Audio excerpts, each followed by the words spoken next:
Greetings, Jan, aka Janston Pickle, coming back to you with another video. So, the channel has had a bit of a facelift. As you will have seen, we've had a new intro and also a new logo for the channel. At this point, I just want to say an enormous thank you to my friend Liberty for designing the new logo and also putting together the intro, which you would have just seen.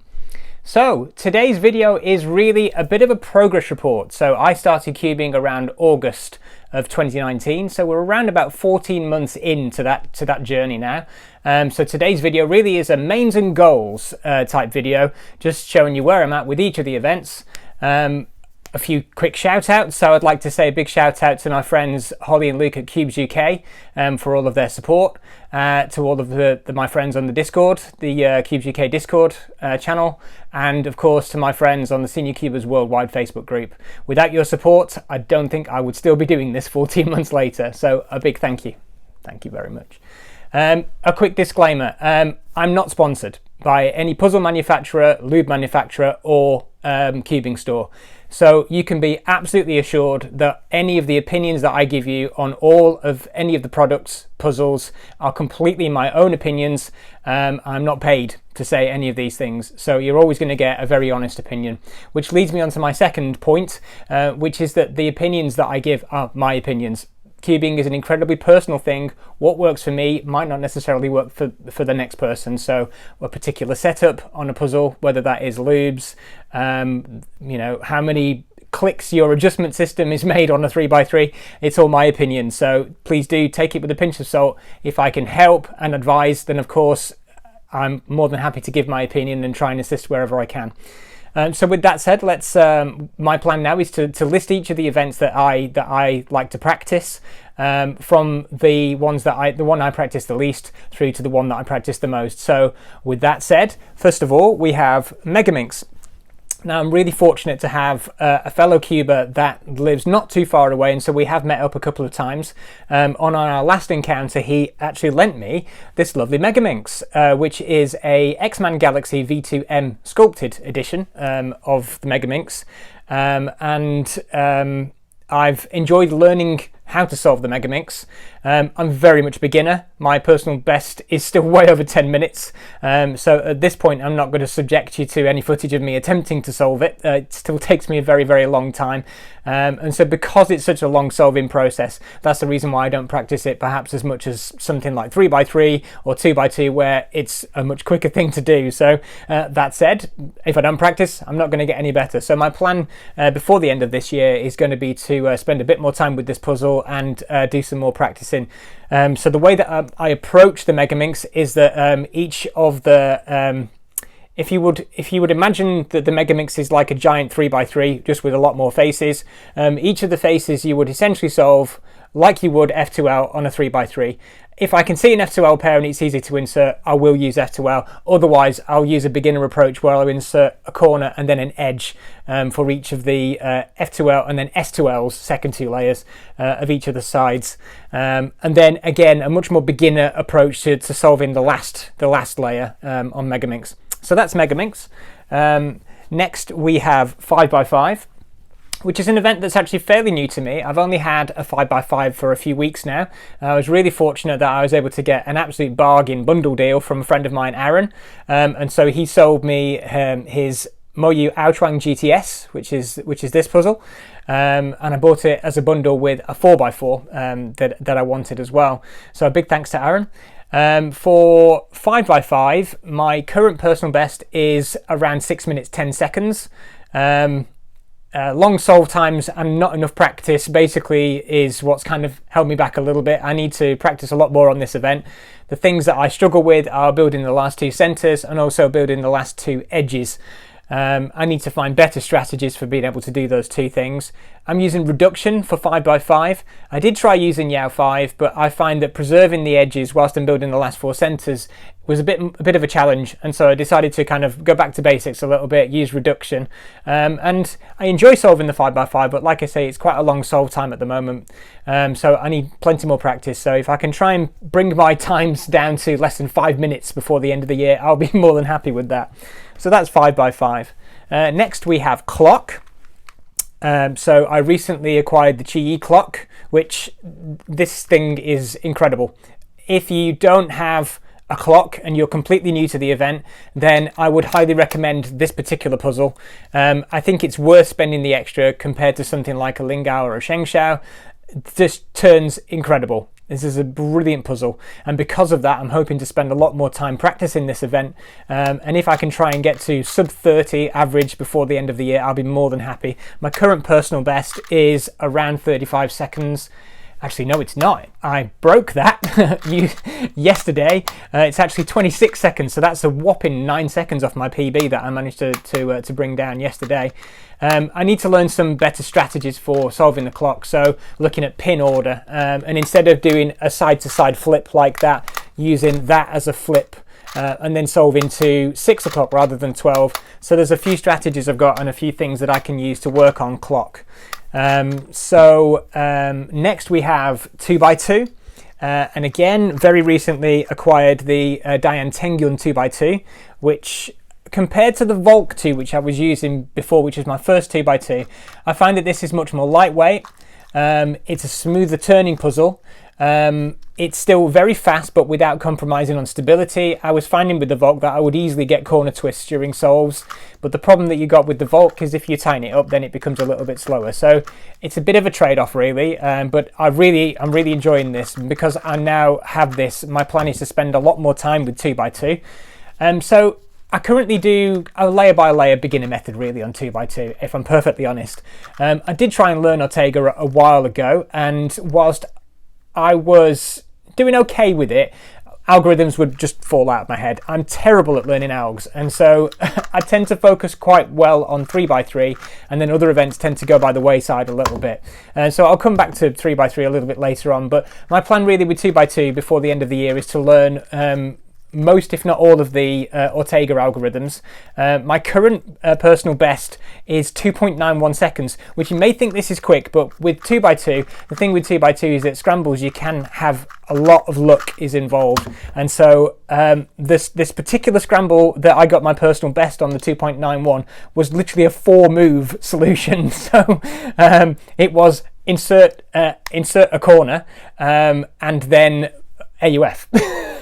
So that's the reason why. So there's a lot of luck involved, but actually my averages are around about 15 seconds, which tells you a clearer picture really. So yep, gonna try and learn a lot more of Ortega and try and bring my averages down to sub 10 if I can before the end of the year. I'll be more than happy with that. So next is 4x4, and as I mentioned earlier, I bought this particular 4x4 as a bundle with my 5x5 from my friend Aaron. So big thank you to Aaron, big shout out there. This is the Moyu Aosu GTS2M. It's very fast. It's incredibly stable. I've never had any pops with this on the tensions that it's on. I really love this puzzle. It's fabulous. I was maining the MGC4, and I found that I've struggled with setup on that particular puzzle. Maybe I haven't perhaps found the best combination of lubes to use with that puzzle just yet. And so I am going to reinvestigate some setups. So this is going to be something that I'm going to do with the future videos on the channel. My plan is to do some maintenance videos. Video showing 3x3 maintenance, stripping down, cleaning out, setting up from scratch, showing different lubes, different lube combinations that you can use. So there's some plans that I've got for future videos, and I'm definitely going to do a 4x4 video as well. So it's likely that I'm going to use the MGC as my test dummy, as it were, to be able to do the setup on that. I am more than happy with the GTS2M for the time being. It's a slightly bigger puzzle than the aforementioned MGC4. My current averages on 4x4 are around 2 minutes. And my personal best is just under a minute and 20, so a minute 19.49.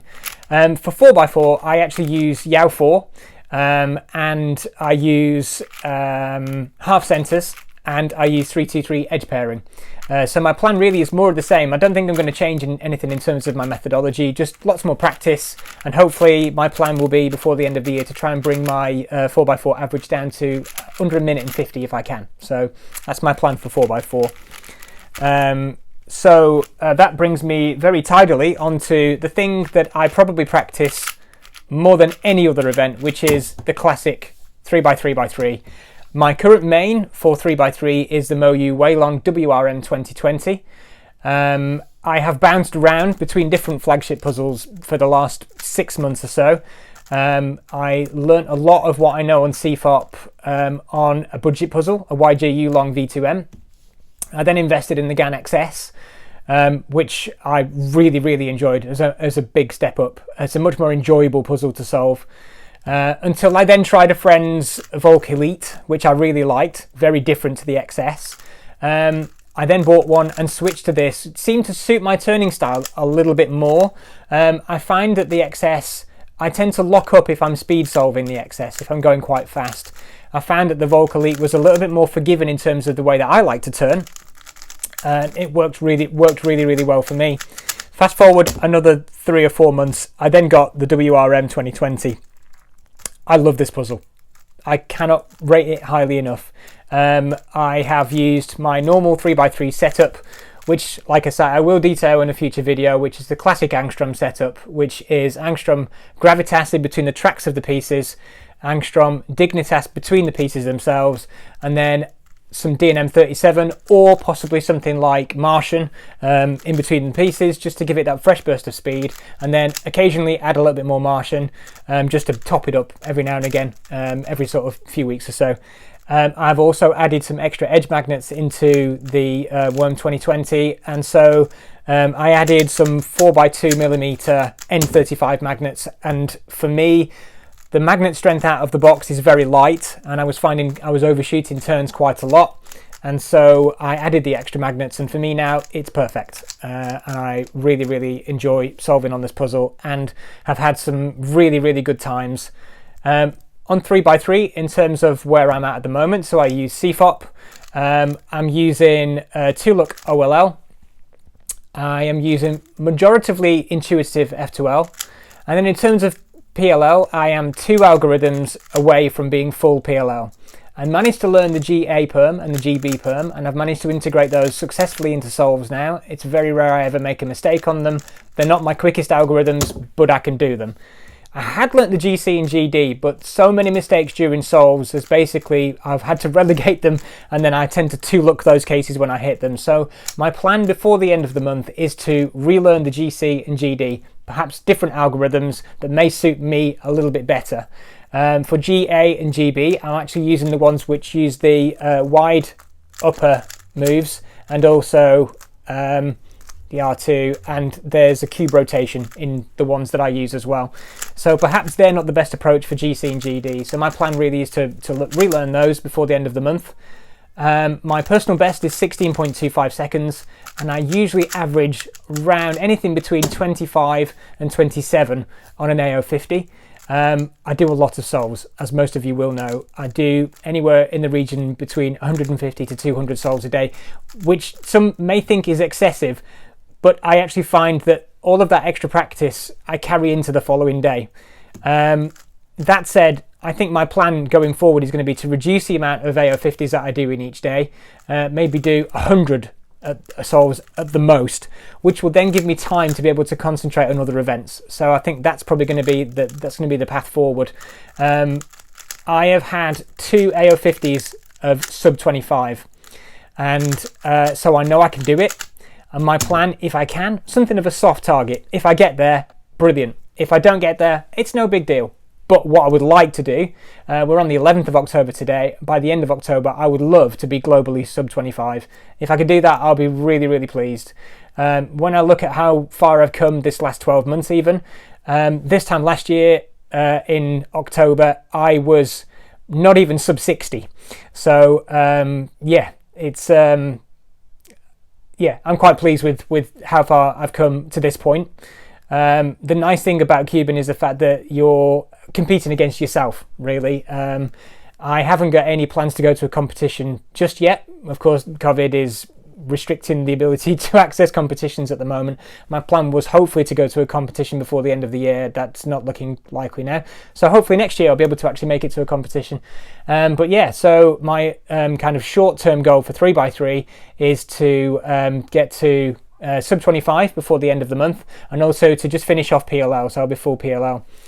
Beyond that, what I'm looking to do next is then to relearn my PLLs. So most of my PLLs are kind of between 4 and 7 seconds, which is pretty long.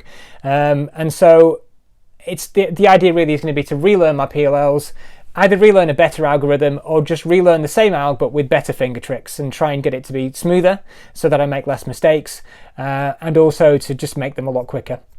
So that's kind of my my plans for 3x3. So a big thank you to everyone for watching, and thank you for everyone who has subscribed. I'm up to 90 subscribers. That's mind-blowing. So a big thank you to each and every one of you.